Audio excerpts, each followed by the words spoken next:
Selamat pagi Bapak dan Ibu jemaat sekalian yang dikasihi oleh Tuhan. Mari kita mempersiapkan hati kita untuk beribadah kepada Tuhan dengan saat teduh.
Jemaat diundang untuk bangkit berdiri.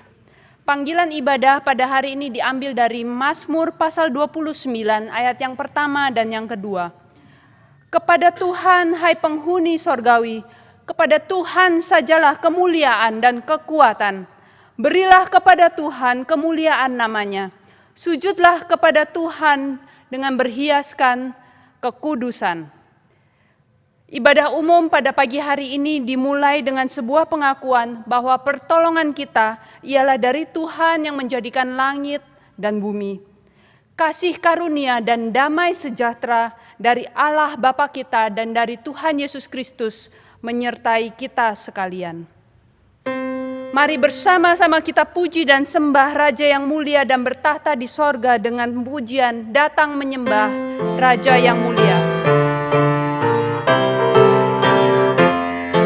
Datang menyembah Raja yang mulia, ku memuji tentang kasih-Nya. Sejak dahulu dalam pelindungku, Dia bertata di surga penuh mulia. Datang memuji kasih besarnya, terang jubahnya, langit tirainya. Allah datang menembus awan gelap, guntur angin obat memberikannya. Kuasa-Nya besar, kasih-Nya ajaib, malaikat surga memuji Dia. Meskipun rendah suaraku lemah, namun ku memuji Tuhan. Mari kita berdoa. Tuhan, pada pagi hari ini kami mau datang menyembah Engkau Sang Raja yang mulia, yang bertahta di sorga yang mulia. Kami menyerahkan setiap hati kami, hati anak-anak Tuhan yang siap beribadah kepada Tuhan.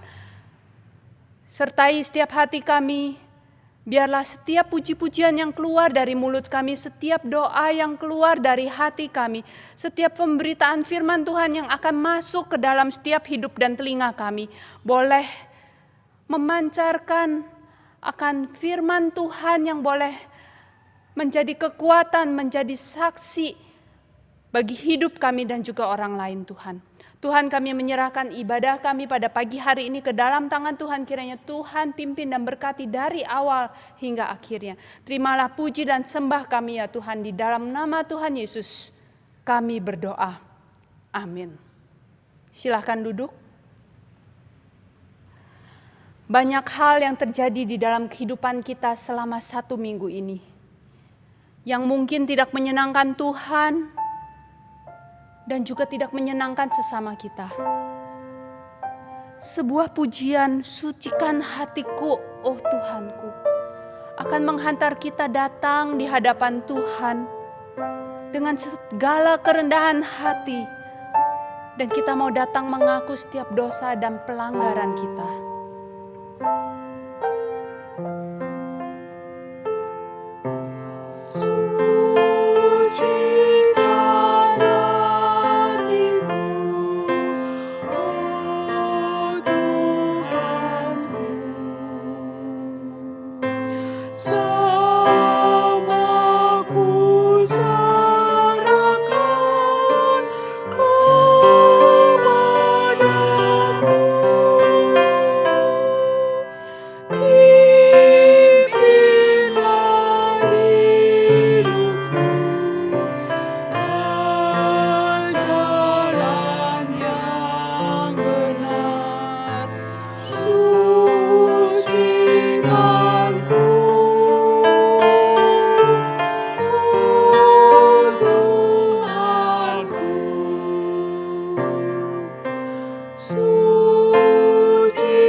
Musik tetap mengiringi pujian ini. Saya mengajak setiap kita untuk boleh datang di hadapan Tuhan dengan kerendahan hati, mengaku setiap dosa dan pelanggaran kita.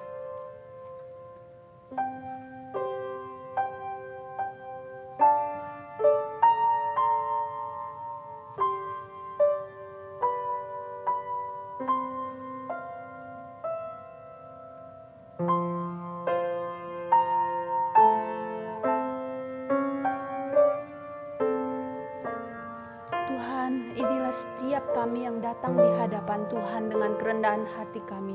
Kami mau datang di hadapan Tuhan mengaku setiap dosa dan pelanggaran yang telah kami lakukan, yang tidak menyenangkan Tuhan dan tidak menyenangkan sesama kami, Tuhan. Ampuni setiap dosa dan pelanggaran kami, Tuhan. Sucikan dan kuduskan kami. Seperti pujian yang telah kami nyanyikan, biarlah ini menjadi pujian dan doa kami yang datang di hadapan Tuhan. Berikan kami hati yang baru, agar hidup kami terus diperbaharui oleh Tuhan, karena kami terus mengucap syukur untuk pengampunan yang Tuhan berikan di dalam setiap kehidupan kami. Terima kasih Tuhan untuk setiap pengampunan dosa yang Tuhan berikan. Tuhan telah mengampuni setiap dosa-dosa kami. Terima kasih Tuhan yang telah mendengar setiap doa dan seruan kami. Inilah ucapan syukur kami. Di dalam nama Tuhan Yesus kami berdoa. Amin. Berita anugerah pada hari ini diambil dari Yesaya pasal 1 ayat 18. Marilah, baiklah kita berperkara firman Tuhan. Sekalipun dosamu merah seperti kirmisi, akan menjadi putih seperti salju. Sekalipun berwarna merah seperti kain kesumbah, akan menjadi putih seperti bulu domba. Mari bersama-sama kita akan membacakan petunjuk hidup baru yang diambil dari Habakuk pasal 3 ayat 18. Namun aku akan bersorak-sorak di dalam Tuhan. beria-ria di dalam Allah yang menyelamatkan aku. Mari kita bangkit berdiri, kita ucapkan pengakuan iman rasuli.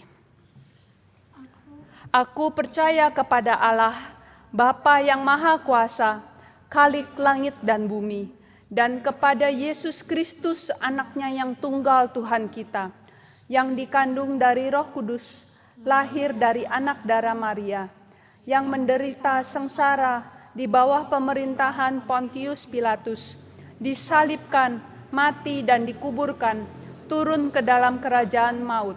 Pada hari yang ketiga, bangkit pula dari antara orang mati, naik ke sorga, duduk di sebelah kanan Allah, Bapa yang Maha Kuasa, dan dari sana Ia akan datang untuk menghakimi orang yang hidup dan yang mati.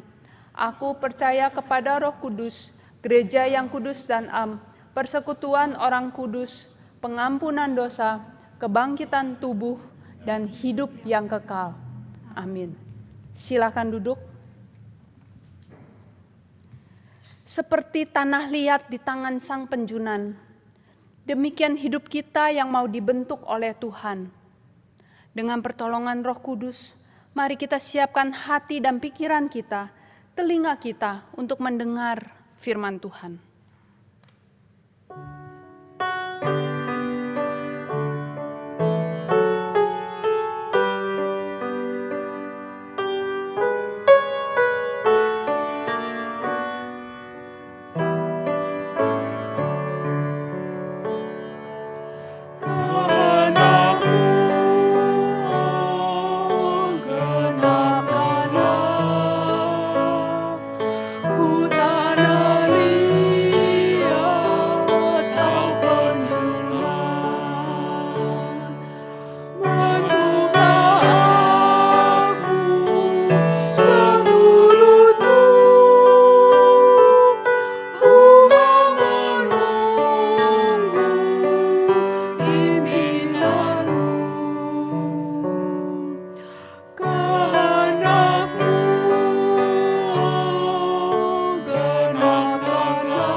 Mari kita berdoa. Bapa kami yang di surga, tolonglah kami agar boleh mengarahkan hati dan pikiran kami kepada firman-Mu. Engkau yang menyatakan kehendak-Mu bagi kami, khususnya melalui pembacaan dan perenungan firman Tuhan yang akan kami lakukan. Setiap kami hendaknya dijauhkan dari hal-hal yang mengganggu konsentrasi kami, sehingga kami boleh duduk diam dan mendengarkan dengan baik. Kami serahkan dalam tangan-Mu, mohon Roh Kudus yang mengarahkan kami. Dalam nama Yesus Kristus kami memohon. Amin. Bapak, Ibu, dan saudara-saudari sekalian, sungguh senang kita boleh kembali bersama-sama belajar firman Tuhan. Kita akan membaca satu bagian firman Tuhan. Kita membaca Kisah Para Rasul pasal yang ke-9, ayat yang ke-20 sampai ayat yang ke-31. Mari kita membuka Alkitab kita akan membaca Kisah Para Rasul pasal yang ke-9, ayat yang ke-20 sampai ayat yang ke-31. Saya akan membacakannya. Ketika itu juga ia memberitakan Yesus di rumah-rumah ibadat dan mengatakan bahwa Yesus adalah anak Allah. Ia itu adalah Paulus. Semua orang yang mendengar hal itu heran dan berkata, Bukankah dia ini yang di Yerusalem mau membinasakan barang siapa yang memanggil nama Yesus ini? Dan bukankah ia datang ke sini dengan maksud untuk menangkap dan membawa mereka ke hadapan imam-imam kepala?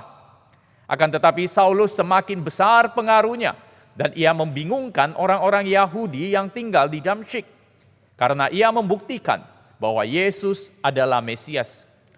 Beberapa hari kemudian orang Yahudi merundingkan suatu rencana untuk membunuh Saulus. Tetapi maksud jahat itu diketahui oleh Saulus.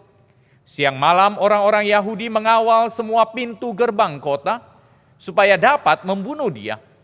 Sungguh pun demikian, pada suatu malam murid-muridnya mengambilnya dan menurunkannya dari atas tembok kota dalam sebuah keranjang. Setibanya di Yerusalem, Saulus mencoba menggabungkan diri kepada murid-murid. Tetapi semuanya takut kepadanya karena mereka tidak dapat percaya bahwa ia juga seorang murid. Tetapi Barnabas menerima dia dan membawanya kepada rasul-rasul dan menceritakan kepada mereka bagaimana Saulus melihat Tuhan di tengah jalan dan bahwa Tuhan berbicara dengan dia dan bagaimana keberaniannya mengajar di Damsyik dalam nama Yesus. Dan Saulus tetap bersama-sama dengan mereka di Yerusalem dan dengan keberanian mengajar dalam nama Tuhan. Ia juga berbicara dan bersoal jawab dengan orang-orang Yahudi yang berbahasa Yunani, tetapi mereka itu berusaha membunuh dia.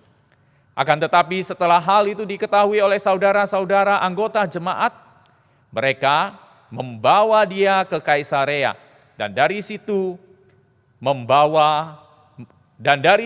membantu dia ke Tarsus.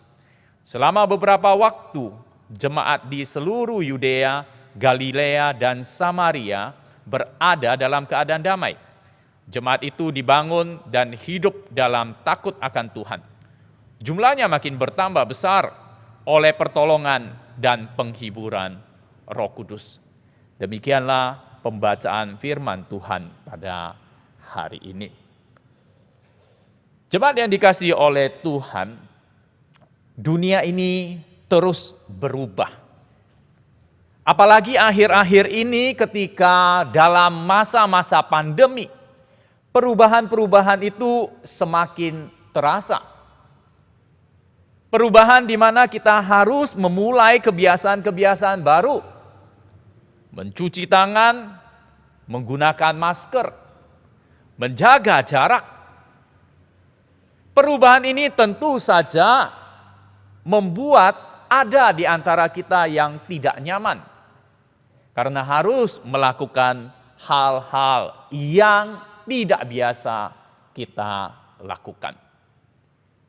Perubahan memang bisa membuat tanggapan yang berbeda-beda. Sebaliknya ada orang yang menganggap kebiasaan-kebiasaan baru ini merupakan hal yang baik. Karena dulu sudah dianjurkan, tetapi tidak dilakukan.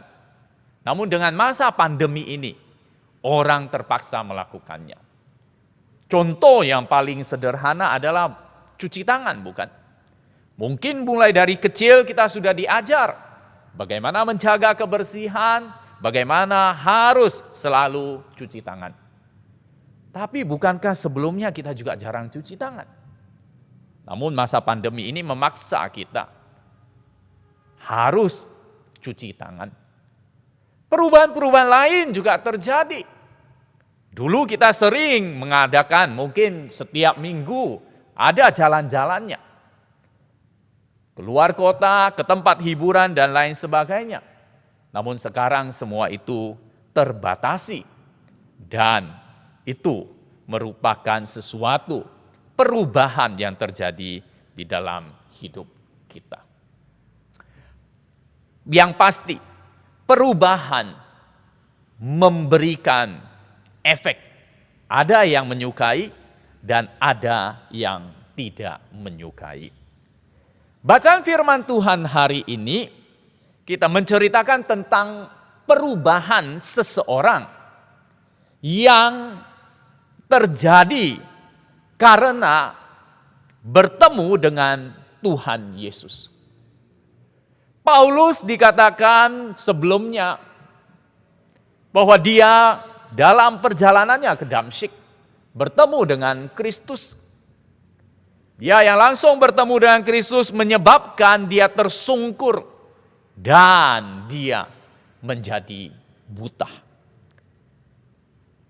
Di dalam kebutaannya, dia merenungkan kembali apa yang sudah dia lakukan. Di dalam masa-masa perenungan tersebut, selama 3 hari dikatakan, dia tidak makan, tidak minum. Lalu akhirnya Tuhan mengutus Ananias untuk mendoakan, membaptis dia. Dan akhirnya Tuhan memulihkan Paulus dari kebutaannya. Dan dia boleh beraktivitas kembali. Di dalam ayat yang ke-20 jelas sekali dikatakan bahwa ketika itu juga ia memberitakan Yesus di rumah-rumah ibadat dan mengatakan bahwa Yesus adalah anak Allah. Itu adalah hal yang dilakukan oleh seorang yang percaya. Paulus setelah bertobat, maka dia memberitakan Yesus anak Allah. Dia menyaksikan apa yang selama ini sebenarnya dia tentang, dia lawan. Tetapi karena pengalamannya, maka dia menceritakan pengalamannya secara pribadi kepada orang-orang yang dia temui. Yesus adalah anak Allah. Perkataan anak Allah itu merupakan perkataan yang cukup familiar bagi orang-orang Israel, bagi orang-orang Yahudi. Kalau kita mempelajari di dalam perjanjian lama, orang-orang Israel tahu mereka itu disebut sebagai anak-anak Allah. Allah memanggil Abraham keluar dan menjanjikan bahwa anak-anaknya, keturunannya itu adalah anak-anak Allah. Bagi orang Israel, penyebutan anak Allah mungkin merupakan sebuah kebanggaan karena mereka termasuk di dalamnya. Selain itu juga anak-anak Allah memiliki makna yang khusus. Kalau kita tahu bahwa raja orang-orang Israel dipanggil secara khusus dan mereka disebut sebagai anak Allah yang terpilih. Itu merupakan sebuah pengakuan mereka diangkat dan dipilih untuk mewakili Allah di dalam menjalankan pemerintahan dunia ini. Namun apakah anak-anak Allah yang dikenakan kepada orang Israel, kepada Raja Israel, sama dengan anak Allah yang dikenakan kepada Tuhan Yesus Kristus? Pengakuan akan anak Allah atas Tuhan Yesus ini merupakan pengakuan yang cukup unik. Karena orang-orang Israel tidak berani sembarangan mengaku akan hal ini. Kita tahu ketika Tuhan Yesus mengatakan tentang dia itu adalah anak Allah, maka orang-orang Yahudi mengambil batu ingin melempari dia. Orang-orang Yahudi ingin menangkap dia karena diasosiasikan bahwa Tuhan Yesus itu menghujat Allah. Ketika Tuhan Yesus mengatakan dia anak Allah, itu Tuhan Yesus mengatakan dia itu setara dengan Allah. Ditambah lagi apabila kita melihat pengakuan Allah pada saat pembaptisan Tuhan Yesus. Pada saat itu ketika Tuhan Yesus dibaptis, maka suara yang terdengar pada saat itu adalah, inilah anakku yang kukasihi, kepadanya aku berkenan, dan dengarkanlah dia. Jadi dalam hal ini ketika dikatakan Yesus itu anak Allah, Yesus itu berbeda dengan orang-orang Israel secara umumnya. Kita juga disebut sebagai anak-anak Allah, bukan? Tetapi kita beda dengan penyebutan atas Tuhan Yesus. Tuhan Yesus dipanggil, disebut sebagai anak Allah. Dia juga dikatakan sebagai Mesias. Jadi dalam hal ini ketika Tuhan Yesus disebut sebagai anak Allah, maka Tuhan Yesus mencerminkan Allah yang di dalam ketidakberdosaannya menang atas kematian dan dia kembali kepada Allah. Tuhan Yesus adalah manusia yang sempurna. Allah yang menjadi manusia yang sempurna. Dan di dalam kehidupannya tidak ada dosa. Ketika Tuhan Yesus menggabungkan anak Allah dan Yesus adalah Mesias, itu Paulus mengatakan bahwa Tuhan Yesus itu adalah Tuhan yang memang datang ke dunia, mati, dibangkitkan, dan dialah yang menyatakan kemuliaan Allah. Itu yang disaksikan oleh Paulus. Di dalam kehidupannya yang baru, di dalam kehidupan pertobatannya, maka dia fokus mengabarkan Yesus adalah anak Allah. Jemaat yang dikasihi oleh Tuhan, bersaksi adalah panggilan setiap orang, bukan? Terutama kita orang-orang yang sudah percaya, bertemu dengan Kristus secara pribadi. Dan Tuhan menginginkan kita menyaksikan akan Dia. Namun seringkali di dalam kesaksian-kesaksian kita, yang kita nyatakan itu adalah keberhasilan kita. Kadang-kadang kita menyaksikan apa yang kita lakukan, kesuksesan kita, yang kita dapatkan. Seringkali di dalam menyaksikan kita, di dalam kesaksian kita, kesaksian yang kita ucapkan, kita lebih menonjolkan diri kita daripada bersaksi tentang Yesus anak Allah, Yesus yang Mesias yang menyelamatkan kita. Kita bisa saja menceritakan keberhasilan kita, kita bisa menceritakan kesuksesan kita. Mungkin sepanjang kesaksian kita itu yang kita ceritakan. Lalu ditutup dengan puji Tuhan. Setelah itu selesai. Apakah itu kesaksian yang diinginkan oleh Tuhan atas orang-orang yang bertobat, yang mendapatkan kasih karunia-Nya? Fokus dari apa yang Paulus saksikan, Paulus tidak menyaksikan hal yang lain. Bahkan ketika Paulus menyaksikan tentang hal yang lain, di dalam suratnya dia pernah menceritakan tentang kesuksesannya, siapa dirinya, tetapi dia katakan itu merupakan sesuatu yang tidak membanggakan bagi dia. Mengapa? Karena fokus kesaksiannya yang dia beritakan adalah Kristus. Karena itu dengan demikian mari kita menyadari panggilan kita sebagai orang percaya. Kita harus menceritakan sebenarnya bagaimana hubungan kita dengan Kristus. Kita harus menyaksikan bagaimana hidup kita dituntun oleh Tuhan. Bagaimana Tuhan memperingatkan kita akan dosa kita, kesalahan kita. Yang perlu kita saksikan adalah bagaimana saya menjalin relasi dengan Tuhan. Bagaimana karya Tuhan turun di atas hidup kita. Itu yang Paulus lakukan. Setelah Paulus bertobat, dia begitu giatnya memberitakan dan membuktikan Yesus adalah anak Allah.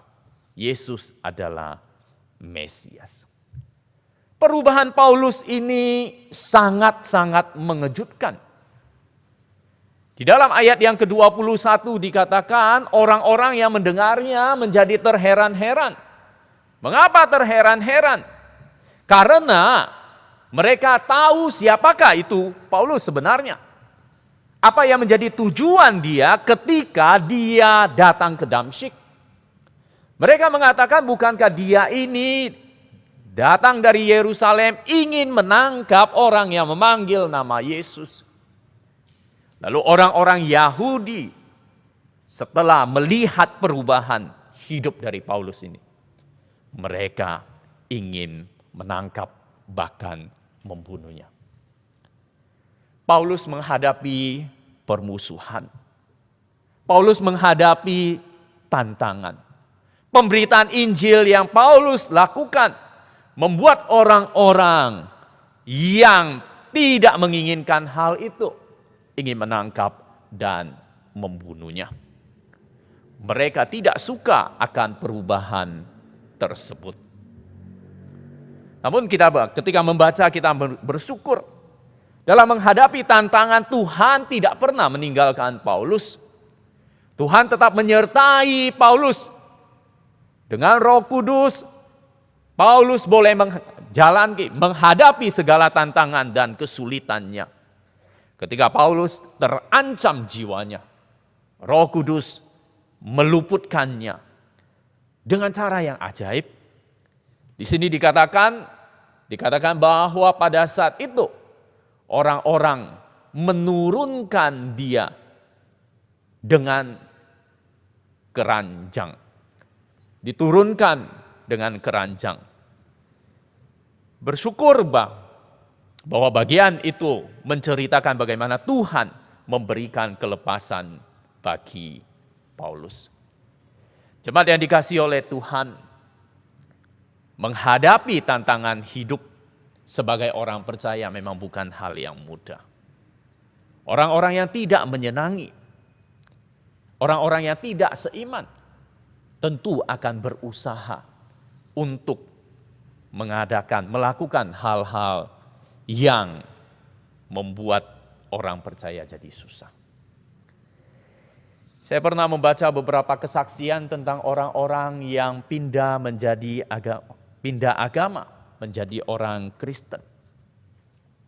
Saya pernah mendengar bahwa ada seorang yang karena percaya kepada Kristus, maka dia diancam.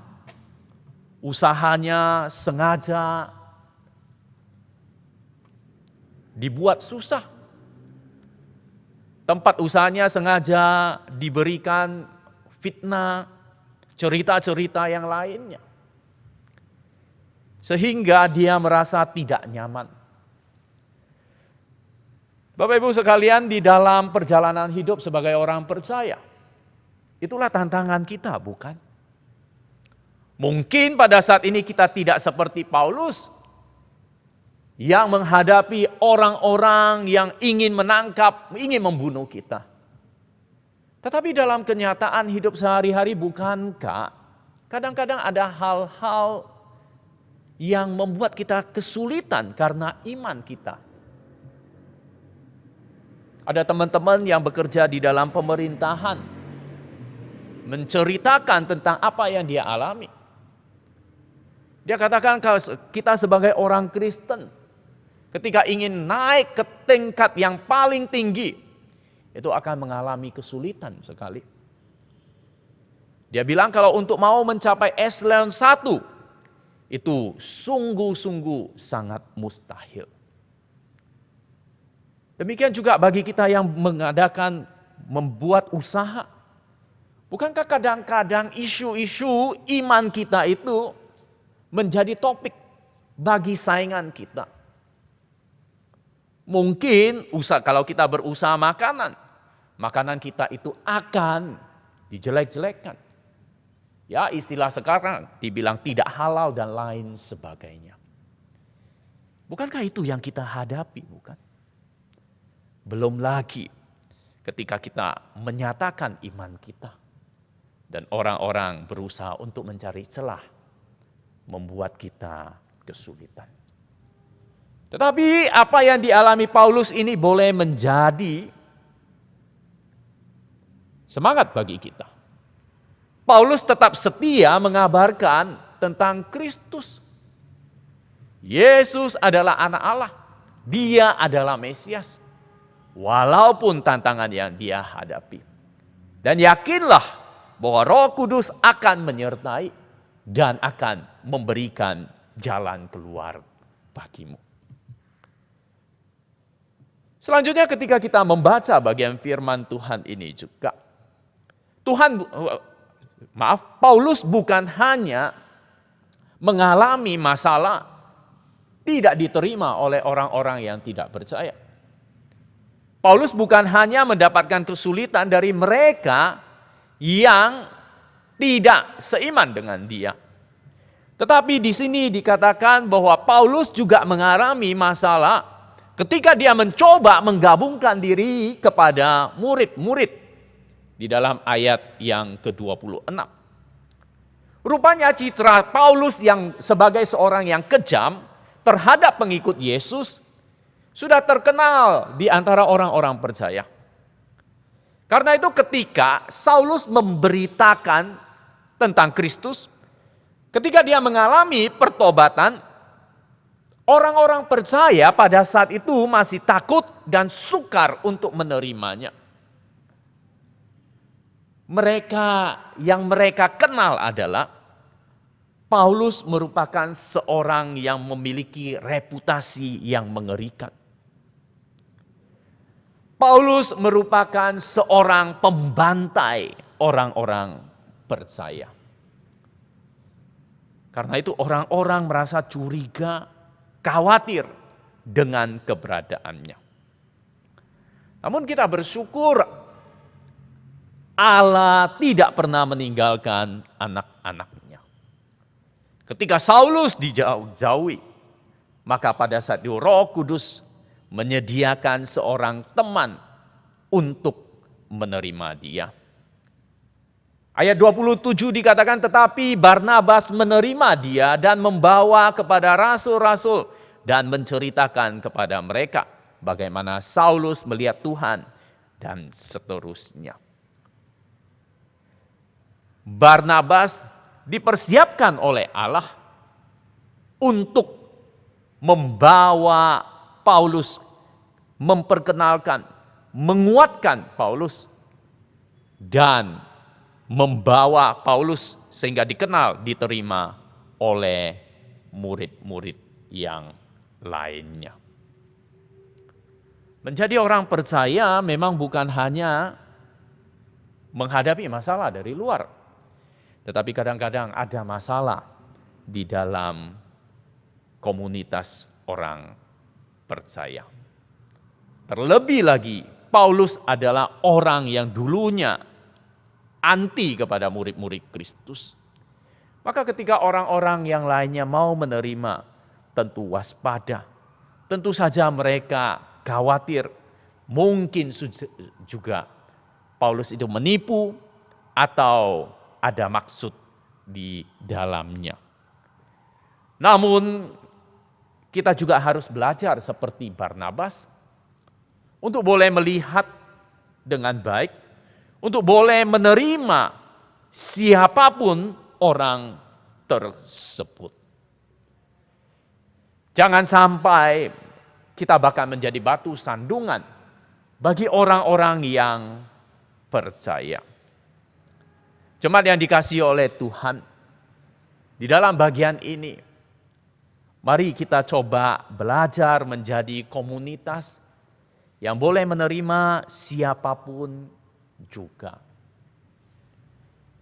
Kadang-kadang orang yang baru percaya, dia menginginkan sebuah tempat yang bisa menjadi tempat di mana dia bernaung. Bukankah dia sudah ditolak oleh komunitas asalnya? Jangan sampai komunitas yang seharusnya memberi naungan itu juga menolak dia. Dan bagi kita secara pribadi, kita juga harus menyadari, kadang-kadang hal itu juga bisa kita alami. Maksud saya adalah ketika kita datang di dalam komunitas orang percaya, kita juga bisa mengalami penolakan, bukan? Memang kadang-kadang komunitas orang percaya itu tidak sewajarnya mungkin memperhatikan sesuatu, sehingga kita itu bisa merasa tertolak. Namun dari pengalaman Paulus kita boleh melihat ketika dia benar-benar bertemu dengan Kristus, maka itu yang menjadi yang utama. Bagaimanapun perlakuan orang di sekelilingnya, itu tidak mempengaruhi imannya. Walaupun orang-orang yang berbeda pandangan dengan dia ingin menangkap, membunuh dia. Walaupun orang-orang percaya, ragu akan dia, curiga terhadap dia, dan tidak mau menerima dia. Tetapi jelas dikatakan, Paulus tetap setia dan melakukan, menyaksikan akan imannya. Yesus adalah anak Allah. Kiranya ini boleh memotivasi kita. Di dalam segala keadaan, kita tetap menyaksikan Yesus adalah anak Allah. Amin. Mari kita berdoa.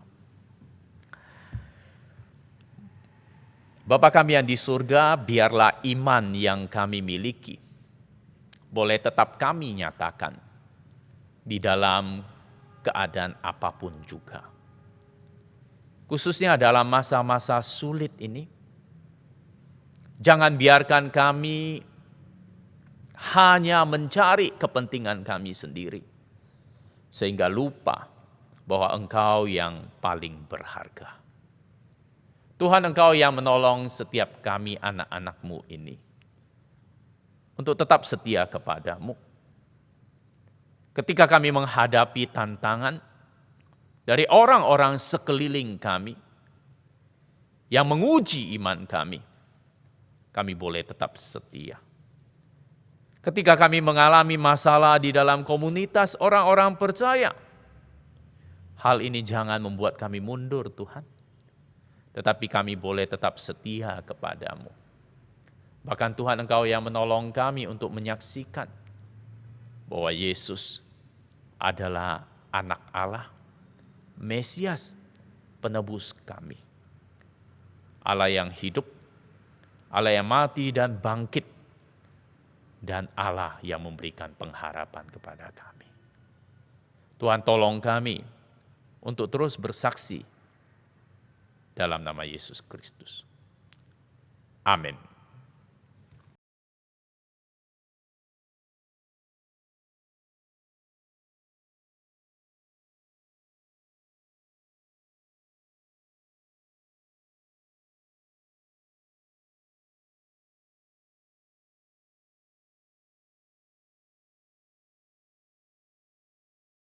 Ku memilih Yesus bukan harta, dan Tuhan yang jadi milik kita melebihi semua. Merupakan sebuah potongan lagu yang akan menjadi respon kita ketika kita memberikan persembahan kita. Persembahan dapat diberikan dengan mengirimkan ke nomor rekening yang tertera di layar, atau dapat dikumpulkan ketika kita datang bersama-sama beribadah di gereja.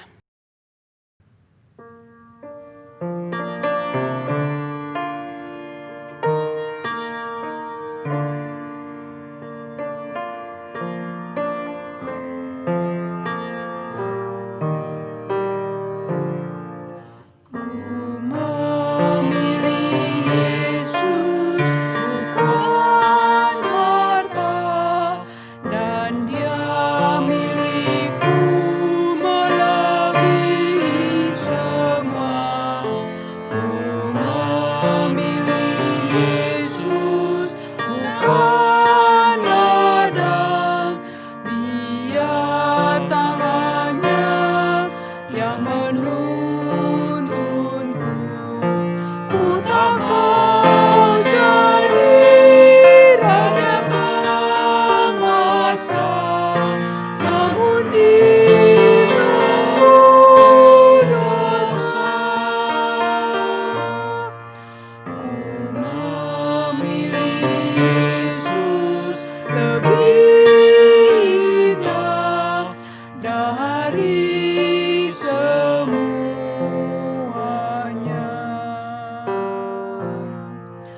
Ku memilih Yesus lebih mulia, setia padanya dan ikhlaskan hatinya. Ku memilih Yesus lebih indah dan muliakannya penuh setia. Ku tak mau jadi raja penguasa, namun ibnu dosa. Ku memilih Yesus lebih indah dari semuanya.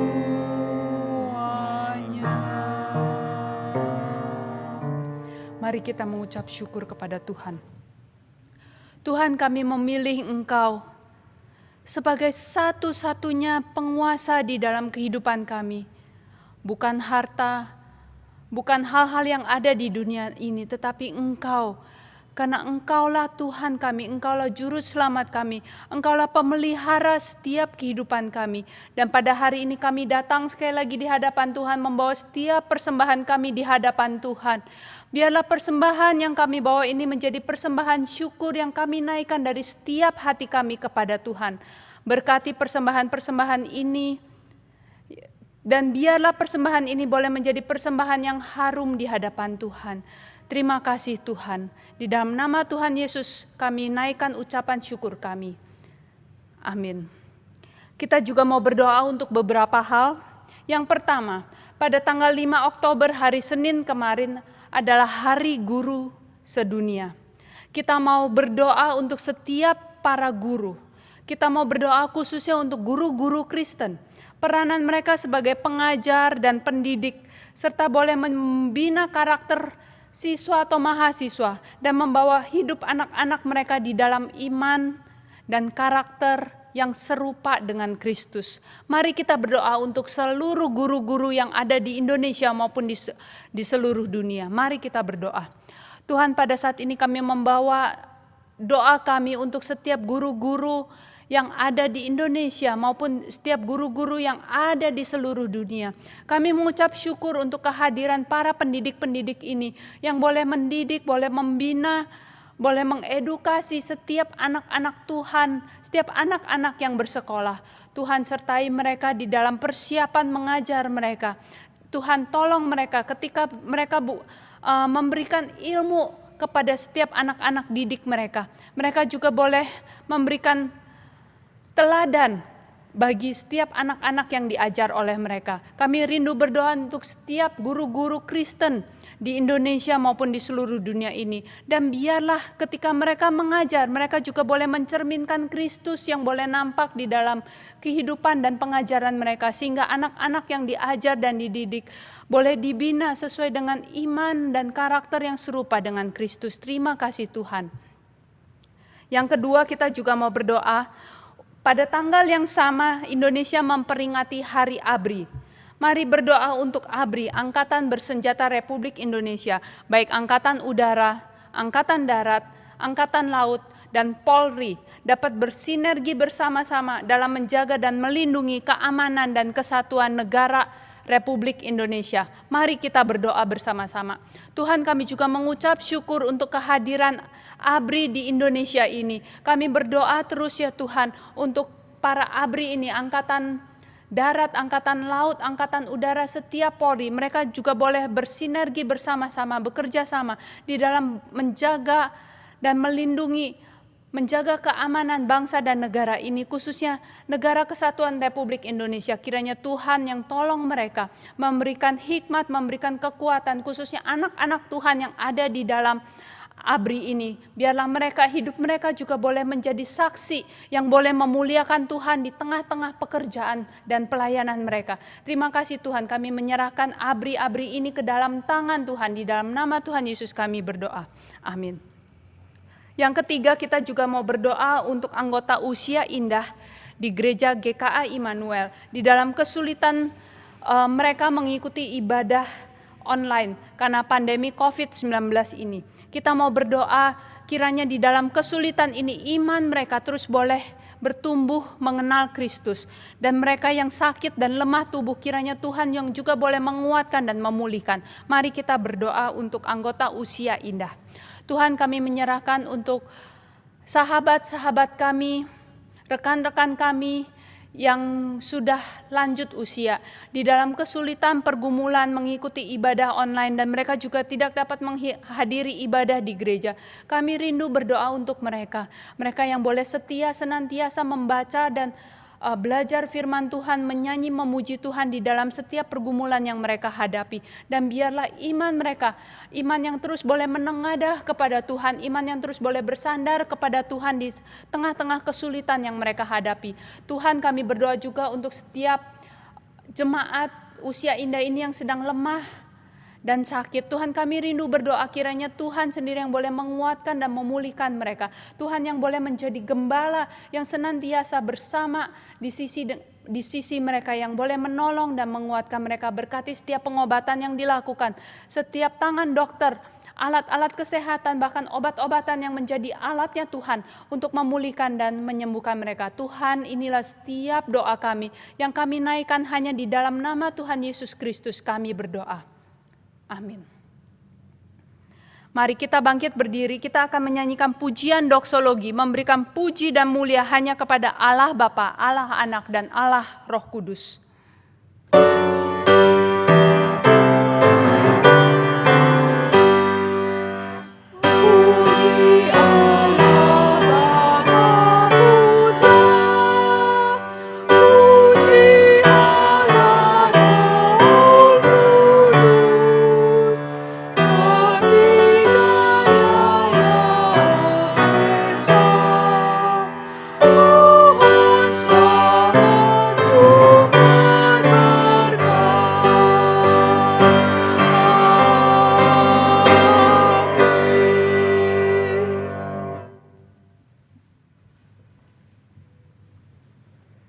Jemaat yang dikasihi oleh Tuhan, mari kita mengarahkan hati kita.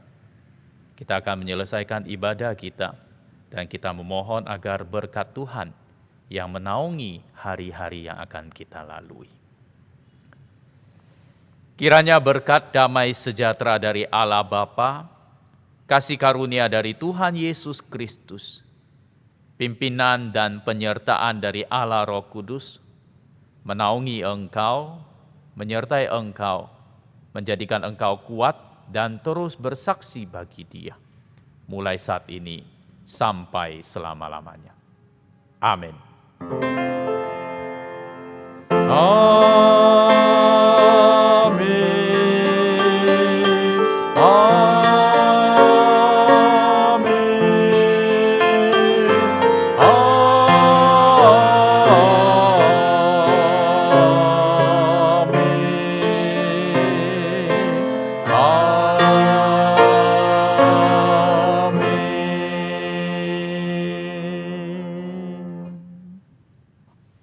Silakan duduk saat teduh.